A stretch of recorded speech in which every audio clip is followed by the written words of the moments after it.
Did you know you can catch all the best moments from the show on all our social media platforms? Now, back to the studio with Rob.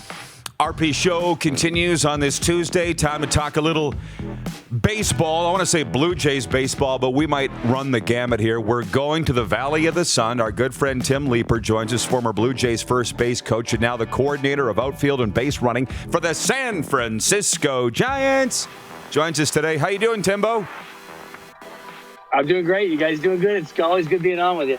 Well, we're not in the Valley, so things could be better, but you're smiling ear to ear. You are eyeballs deep in baseball. Before we go any further, tell our viewers what you're doing down there right now in Phoenix. So, like in the intro, you said I'm the coordinator of base running and outfield play for the San Francisco Giants. So basically, I oversee all the coaches and all the players in the minor leagues and their development in terms of running the bases and playing defense. So I don't know if that's a great thing for the Giants, but I actually really enjoy the job, and it's been really good. So, I've been in this game my whole life, and just, being out for me 2 years, it's really, really great just to get back on the field. And for these kids, like the minor league kids were the guys that really wore it last year. And, they haven't played in over a year and a half, and to see these guys out here again, like for them, it's great. Because I think about when I played, if I'd have missed a year and a half, like that would have been tragic for me. And like, it's just nice to get these kids back out there again because it's a big deal. Absolutely. I want to come back around on that, but because you spent, I think it was 5 seasons with the Blue Jays and a tremendous run putting 2 banners up in the rafters at Rogers Center 2015 and 2016. So the Jays are off to a 3-1 start for the first time since 2015, Tim. And as you know, they clinched the series at New York over the weekend. What are you seeing out of Canada's team here, not even a week into the regular season?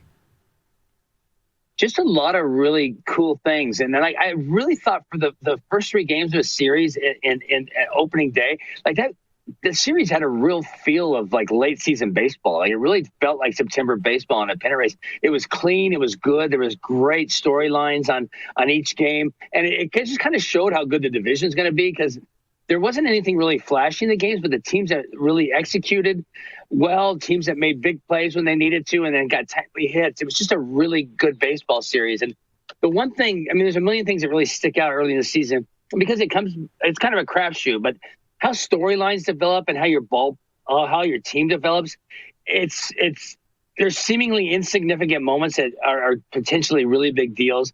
And I think the biggest story of the first 3 days for me, or 4 days, is the Julian Merryweather situation. He's a guy in spring training. He had some back problems you didn't know. Look, for 2 years, and I don't know if I'm going to age myself here. Like I thought it was Vera from Cheers. Norm had a wife, but you never saw her on camera. And that's what I thought Julian Merryweather was. And, he pitched a little bit last year. It was really good. He was hurt in spring training, so you really didn't know. And the fact that the first game went to extra innings is the only reason he probably got in that game right there. And the fact that he did it, and then the fact that he dominated, like that and then you can automatically throw him to a closer role. And I don't think it's like found money. I don't think it's something you expected. And one more thing on that, like a guy with his injury history to have a role where he knows he only has to get up in the 9th or 10th or 8th or 9th inning in a leverage situation.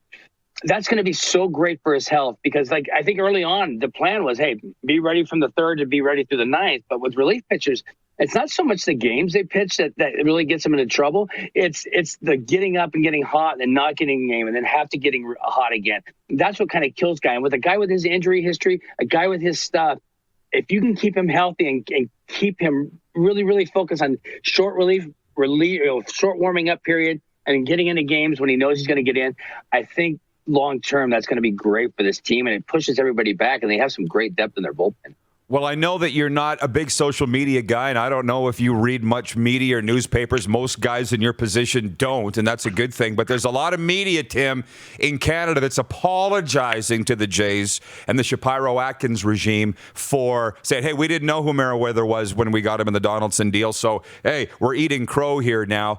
And I guess there's something to be said for that. But I'm saying I'm not giving these guys a pass until they win a World Series. That's it, because I was such a fan of Alex Anthopoulos. But anyways, that's how far back the Merryweather story goes, right? Yeah, it is. This was basically the 3rd year of it, and look, it's good. It's still a little bit early to like be, slap yourselves on the back too much.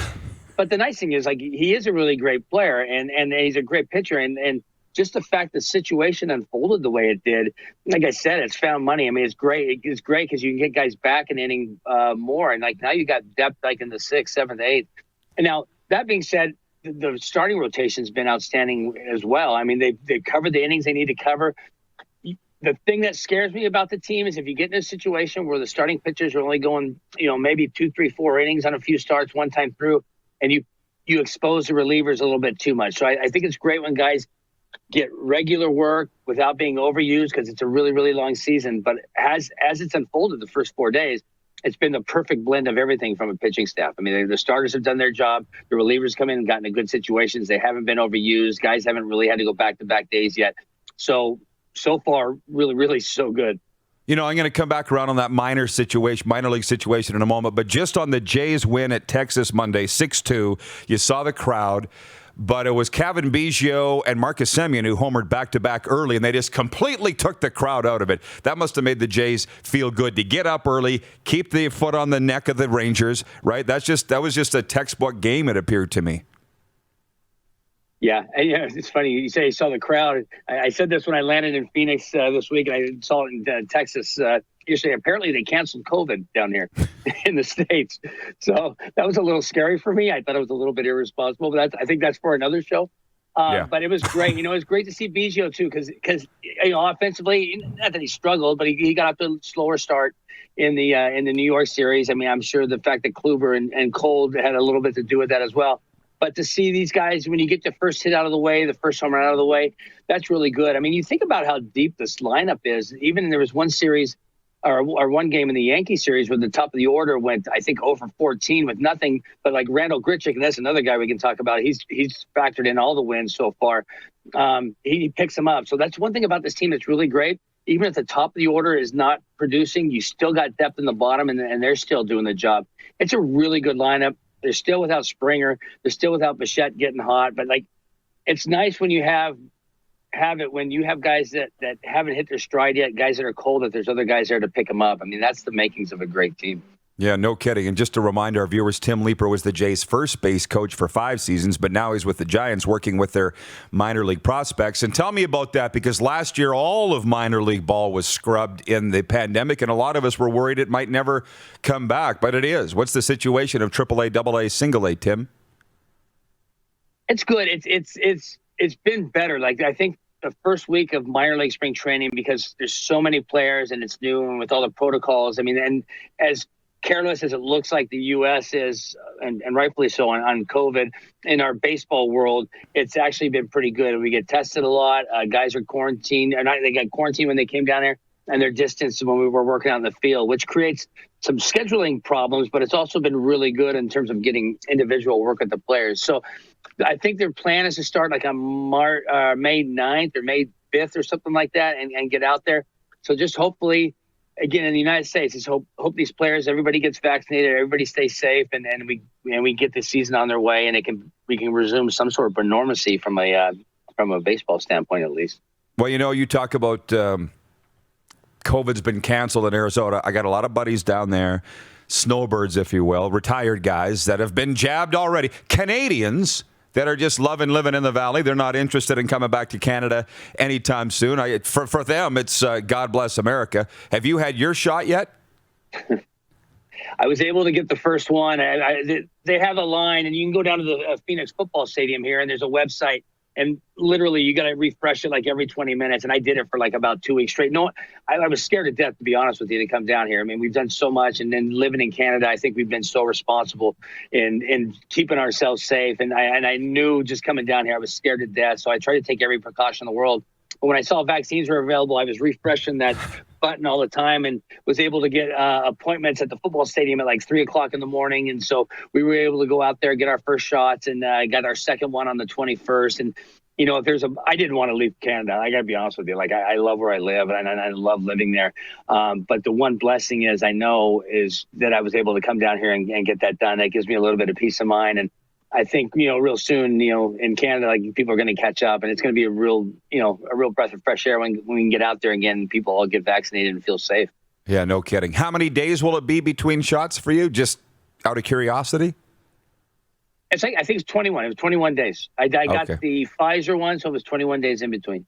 Sweet. And hey, tell me about working for the Giants organization. That's a fabled, storied organization. How did that come about? It's a great organization. You know, baseball's a small world, and when you get fired as much as I have, you have the ability to work with a lot of teams. And so the guy who's in charge of the minor leagues here I worked with his brother over in Miami when I was there, and it's just great. I mean, I grew up on the West Coast. I grew up a Dodger and Angels guy out in Southern California before I became basically I became Canadian, and so it's kind of it's a neat for me to go back to the history, the kind of my roots and play. The Giants Dodgers was always a great rivalry, coming up. The Giants have a great history. They won three World Series in 5 years here, which nobody seems to talk about. And they just quietly went under the radar and did that. It's great history, with Willie Mays, Willie McCovey, Jim Davenport. There's great stuff. And it's kind of neat. And then the other thing is I've been in professional baseball like 36, 37 years. And it's legitimately the first spring training I ever had in Arizona. And it's kind of neat at my age to like get new experiences. And then to come out here for Arizona is a new experience. So it kind of keeps you fresh.